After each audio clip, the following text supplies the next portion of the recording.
में साबित भी होता है कि बस की बात नहीं थी, तभी नहीं कर पाए। कौम को हर मुमकिन यकीन दिलाने की कोशिश करते हैं कि उनको मुंतखब अगर कर लिया गया तो मुल्क और अवाम की हालत ऐसे चुटकियों में बदल देंगे। बुनियादी हुकूक दिलाएंगे, सड़कें बनाएंगे, पुल बनाएंगे, अस्पताल बनाएंगे, स्कूल तामीर करवाएंगे जहाँ आपके हमारे बच्चे पढ़ेंगे, तालीम का जो मयार है वो देखने वाला होगा, पुलिस का निज़ाम बेहतरीन आइडियल होगा, मेरिट लेकर आएंगे। लेकिन कुदरत का करिश्मा देखिए, इनके तमाम दावों, वादों और यकीन दहानियों की कलई खोलने के लिए ज्यादा कुछ नहीं, सिर्फ एक दिन की बारिश काफी होती है। इसका सबूत आज का कराची है, जो पाकिस्तान का मुआशी हब होने के साथ साथ अंधेर नगरी और गंदगी का गढ़ बन चुका है। बड़े अफसोस के साथ कह रही हूँ। अच्छा, दुनिया देखिए कि चांद से निकलकर मार्स तक पहुंच रही है और कराची वालों के मसाइल अब भी नाले के उबलते हुए पानी से शुरू होकर पीने के साफ पानी की किल्लत पर खत्म हो जाते हैं। आज भी बारिश की एक बूंद कराची में बिजली के पूरे निज़ाम को हम देखते हैं कि तहस नहस करने के लिए काफ़ी होती है। आज भी बारिश होती है तो कराची वालों को कई हफ्तों तक समंदर देखने जाने की ज़रूरत नहीं पड़ती, क्योंकि समंदर उनके घरों के आगे मौजूद होता है। आज भी पाकिस्तान के इस अहम तरीन शहर में कोई एक निज़ाम ठीक नहीं है। किस निज़ाम की बात करूं? कोई एक निज़ाम ठीक नहीं है। ना सीवरेज का निज़ाम ठीक है, ना बिजली का निज़ाम वहाँ पे ठीक है, ना साफ़ पीने के पानी का निज़ाम ठीक है। हॉस्पिटल्स को देख लें तो अस्पतालों का निज़ाम नज़र नहीं आता, समझ नहीं आता। ना पुलिस का निज़ाम ठीक है, ना सरकारी इदारों का निज़ाम ठीक है। तो फिर सवाल ये है कि कराची में अगर कुछ ठीक है तो वो क्या है? किस चीज़ का नाम है जो हम कहेंगे वो ठीक है? और जब कुछ ठीक नहीं है, आज तहरीक इंसाफ क्या कर रही है वो भी बताना चाहें तो प्लीज़ बता दें। इन मसाइल का हल कौन तलाश करेगा? अवाम ये जानना चाहती है, क्योंकि अवाम को पता है कि क्या बताएंगे ये। अवाम तो हल की तरफ जाती है कि हल क्या होगा, कौन देगा हल, इस निज़ाम को तब्दील आखिर कौन करेगा। आज के कराची की हालत क्या है, इसको कौन ठीक करेगा, इसका जिम्मेदार कौन है, ये भी जानना बहुत ज़रूरी है कि इस हालत का जिम्मेदार कौन है। सब शुरुआत में आपसे ही करती हूँ, सबसे ज़्यादा जवाब दें मेरे ख्याल से आप लोग हैं, क्योंकि आप लोग कराची को अपना दूसरा घर कहते हैं, बल्कि सिंध को दूसरा घर कहते हैं। सिंध का एक बड़ा शहर है कराची। अगर कराची में बारिश का मुकाबला नहीं हो पा रहा कराची से, तो मुझे बताएं कि बाकी सिंध की क्या हालत होगी। उस पर अफसोस किया जा सकता है मेरे ख्याल से, कि हम सवाल उठा सकते हैं। बाकी परफॉर्म तो आप लोगों ने करना था, अब तक क्यों नहीं कर पाए दर्जन सालों में परफॉर्म? बिस्मिल्लाहिर्रहमानिर्रहीम। देखें, आज का प्रोग्राम सिर्फ कराची तक है या जहाँ जहाँ बारिश हुई है पाकिस्तान के जिन भी शहरों में वहाँ तक है?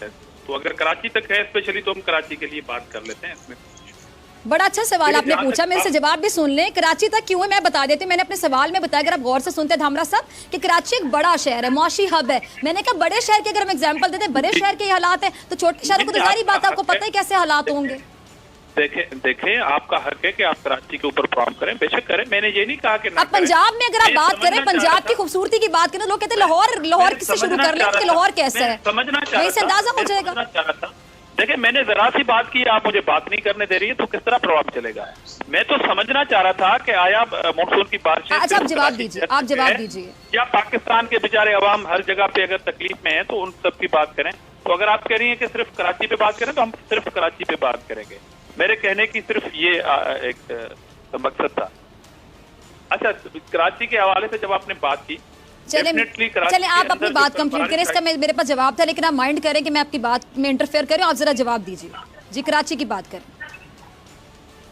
जी, मैं वही कह रहा हूँ कि कराची पे बात हो रही है ना। मैं शुरू में समझना चाह रहा धामरा था, साहब आप कम गुस्सा कर रही हैं, मैं समझना चाह रहा था जी धामरा साहब कि आया जहाँ जहाँ ये बारिशें आवाम को तकलीफ देती हैं, पूरी पाकिस्तानी कौम है ना हमारी। गुस्सा आप मेरे इंट्रो पे करेंगे धामरा साहब, मैं नहीं कर रही, मैं तो जवाब दे रही हूँ आपके फैक्ट के साथ। चलो कराची धामरा साहब, मुझे पता है तो कराची में बारिश के बाद हालात होते हैं। चलिए, आपने सवाल पूछा, मुझे बताया कि बाकी पाकिस्तान में ये हालात होते हैं, कराची में बारिश होती है, लाहौर में भी आए दिन बारिश होती है, हालात तो नहीं होते। तो मैं तो कराची के हवाले से सवाल पूछूंगी ना आपसे। इससे बदतरीन हालात होते हैं, मगर मसला ये है कि उसको डिस्कस नहीं किया जाता ना। इससे बदतरीन है, सोशल मीडिया को आप चेक कर लें, क्योंकि वो भी एक कैमरा है, वो भी एक सोर्स ऑफ इंफॉर्मेशन है। मगर इशू ये है कि डिस्कस। अब धामरा साहब वही बात है ना, आपकी हुकूमत सिंध में है ना, तो मैं आपसे कराची का सवाल ही पूछूंगी ना। अगर पंजाब की बात मैंने करनी होगी तो मैं पंजाब हुकूमत में से किसी से पूछूंगी। आप क्यों कर रही हैं? आप गुस्सा क्यों कर रही है? मैंने तो चलिए आगे चलिए धामरा साहब, आगे चलते हैं ना, टाइम की कमी है जी। प्लीज आप अपने मौकिफ से आगाह करें जी। ये क्यों कंट्रोल नहीं होता बारिश का पानी? क्या मसला, क्या बेसिक मसला क्या आपको नजर आता है? तो मैं अपना जवाब दूंगा, आप मुझे जवाब सुनने देना। अच्छा, इशू ये है कि कराची के अंदर जो बारिश हुई है, 20 मिलीमीटर के अंदाज में बारिश हुई है, अच्छा, ये कराची के मनाजर बिल्कुल हैं, अवाम तकलीफ में है, मैं इसको एडमिट करता हूँ। पाकिस्तान में 3 टियर गवर्नमेंट है।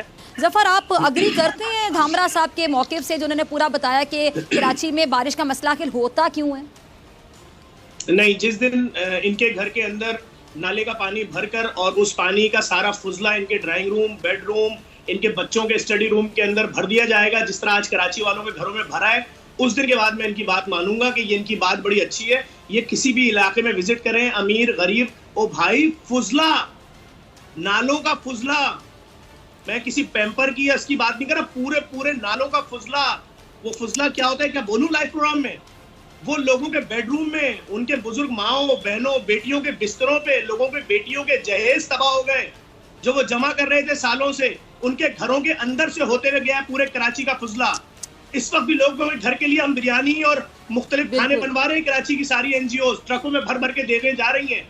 क्या हुआ? क्या अर्थक्वेक आ गया है, जलजला आ गया, सुनामी आ गया?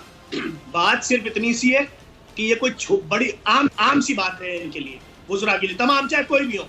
मैं इतना जानता हूं